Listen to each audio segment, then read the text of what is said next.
बड़े बड़े राक्षस को ब्रज में भेजता है कृष्ण को मारने के लिए। अरिष्टासुर नामक दैत्य को भेजा, भगवान ने उसका भी उद्धार किया।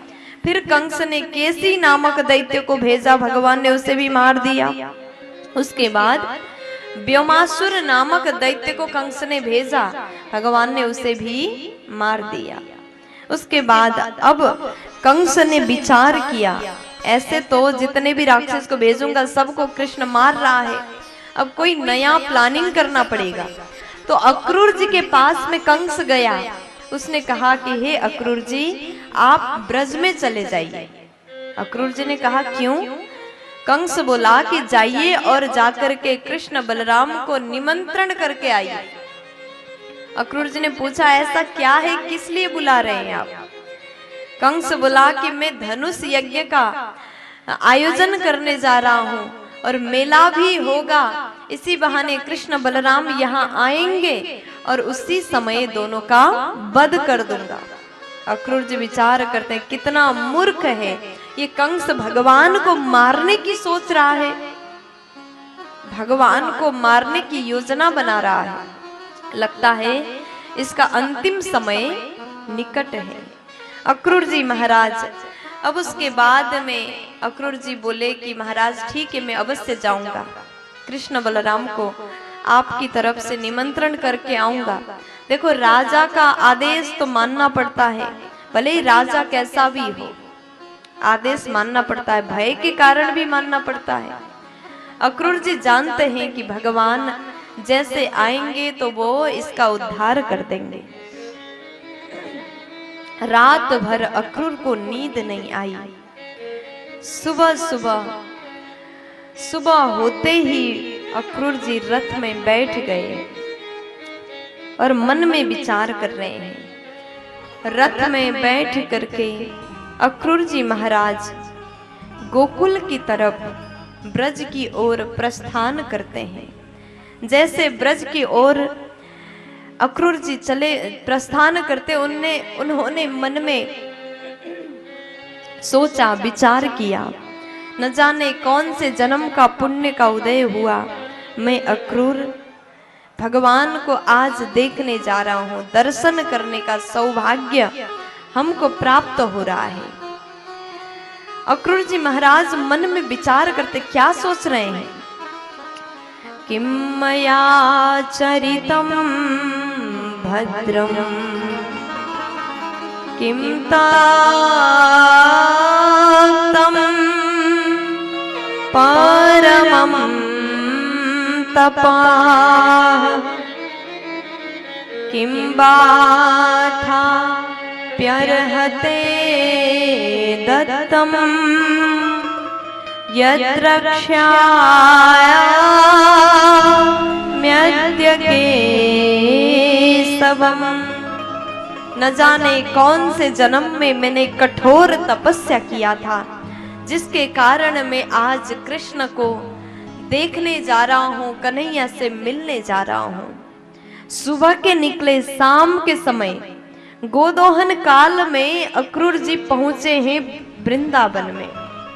सज्जनों, जैसे अक्रूर जी ब्रज में पहुंचे, रथ से उतर करके अक्रूर जी ने धाम को प्रणाम किया। रथ से उतर गए, अक्रूर जी ने ब्रज भूमि को प्रणाम किया। लोगों से पूछा कि भगवान का महल किधर है, नंद भवन कहाँ पर है? सबने बताया सीधा जाइए, ये सामने नंद भवन है, जहाँ पर कृष्ण बलराम माता यशोदा नंद बाबा के साथ में निवास करते हैं। जैसे पहुंचे, अक्रूर जी रथ से उतर करके जा रहे हैं। कहते हैं अगर आप अपने से श्रेष्ठ जन के घर में जाते हैं ना, तो गाड़ी से थोड़ा दूर ही उतर जाइए, पैदल जाने का नियम बनाइए। अपने गुरु के घर में गए हैं तो थोड़ा बहुत पैदल भी चलना चाहिए। जैसे भगवान चलते हुए आ रहे थे, अक्रूर जी ने देखा। अक्रूर के मन में ये विचार था, मैं कैसे भगवान का दर्शन प्राप्त करूंगा। प्यार से बोलो राधे राधे। थोड़ा मस्ती से बोल दीजिए ना। राधे राधे। सावधानी से सुनिएगा। बड़ा ही सुंदर प्रसंग सुखदेव जी राजन को सुना रहे हैं। जैसे अक्रूर जी महाराज मन में सोचते हैं भगवान को मैं देखूंगा, दर्शन करूंगा तो कैसा लगेगा, भगवान कैसे दिखते होंगे, क्या वो हमसे बात करेंगे, क्या वो मुझे अपना लेंगे। ये सब चल रहा था। जब हम अपने कोई बड़े व्यक्ति से मिलते हैं जिनको हम जानते तो हैं लेकिन मिले नहीं हैं, ऐसे व्यक्ति से मिलने से पहले मन में भाव चलता है क्या वो हमसे बात करेंगे। हम जिस प्रकार से बात करने की सोचते हैं क्या वो वैसे हैं कि नहीं, हम विचार करते, भाव करते हैं। अक्रूर के मन में वही सब चल रहा था। कृष्ण से मिलूंगा तो वो हमसे गले लगाएंगे कि नहीं लगाएंगे, बात करेंगे कि नहीं करेंगे। इतने में दूर से अक्रूर जी को भगवान दिख गए। ददर्श कृष्णं रामं च ब्रजे गोदोहनं गतो पीतनीलाम्बरधरौ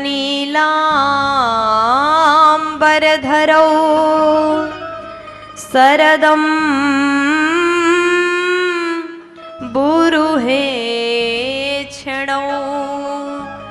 दूर से जैसे भगवान को देखा, ब्रजे गोदोहनम गतो, भगवान कृष्ण बलराम गोदोहन करने के लिए जा रहे थे, गौशाला के पास में पहुंचे थे। जैसे दूर से अक्रूर ने देखा भगवान इतने प्यारे लग रहे हैं, देखते ही रह गए। जानते हैं भगवान कैसे लग रहे थे? पीतनीलाम्बरधरो, भगवान ने पीले वस्त्र पहने हुए थे और दाऊ जी ने नीले वस्त्र पहने हुए थे। पीले वस्त्र में भगवान बड़े प्यारे। भगवान सदैव पीतांबर धारण करते क्योंकि उनको बहुत प्रिय है। और दाऊ जी बलराम जी नीले वस्त्र नीलांबर धारण करते हैं। दोनों भाई एक दूसरे के हाथ पकड़ करके चल रहे थे। दोनों बड़े ही प्यारे लग रहे थे। अक्रूर जी ने जैसे देखा अब तो भगवान को दूर से प्रणाम करते हैं। बारंबार अपने भाग्य को सोच करके आश्चर्यचकित होते, न जाने कौन सा पुण्य किया होगा ये दिव्य स्वरूप दर्शन आज कर पा रहा हूं। देखो भगवत दर्शन कर पाना ये छोटी मोटी भाग्य से मिलने वाला नहीं है। गुरु को देख पाना, संत का दर्शन कर पाना ऐसे ही सबको नहीं मिलता। हो सकता है आपने किसी जन्म में कोई पुण्य काम किया होगा, इसी कारण इस जन्म में आप लोग भगवान की कथा, संतों की दर्शन कर पाते हो। प्यार से बोल दीजिए ना। अब उसके बाद में सुखदेव जी बोले, अक्रूर जी तो अत्यंत हर्षित हुए और देख ही रहे थे, इतने में भगवान दौड़ करके आए। और जैसे दौड़ के आए अक्रूर जी को गले से लगाया। आज अक्रूर सोचते हैं कि मेरा जीवन धन्य हो गया। एक बार भगवान ने अपने गले से लगाया तो उसको जिंदगी में और कुछ क्या चाहिए? कुछ भी नहीं चाहिए। जिसने भगवान को पा लिया उसके जीवन में कुछ और पाने की चाह बचता ही नहीं। अक्रूर जी धन्य धन्य होते हैं। हाथ पकड़ करके कन्हैया अक्रूर को भीतर ले गए और माता यशोदा नंद बाबा ने खूब सुंदर स्वागत सत्कार किया, भोजन कराया। उसके बाद में अक्रूर जी महाराज को लेकर के कन्हैया भीतर गए। माँ, मैं अक्रूर जी से बातचीत करूंगा और उनको विश्राम करवाता हूँ।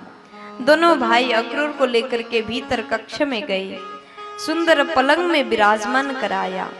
अक्रूर जी विचार करते हैं, मैंने जो सोचा था, कल्पना किया था भगवान ऐसे होंगे या वैसे होंगे, आज देखने के बाद लगा उससे भी, कल्पना में जो था उससे भी अच्छे भगवान लग रहे हैं। उससे ज्यादा भगवान मुझे ध्यान दे रहे हैं, स्वागत कर रहे हैं। भगवान ने सुखपूर्वक पलंग में विराजमान कराया।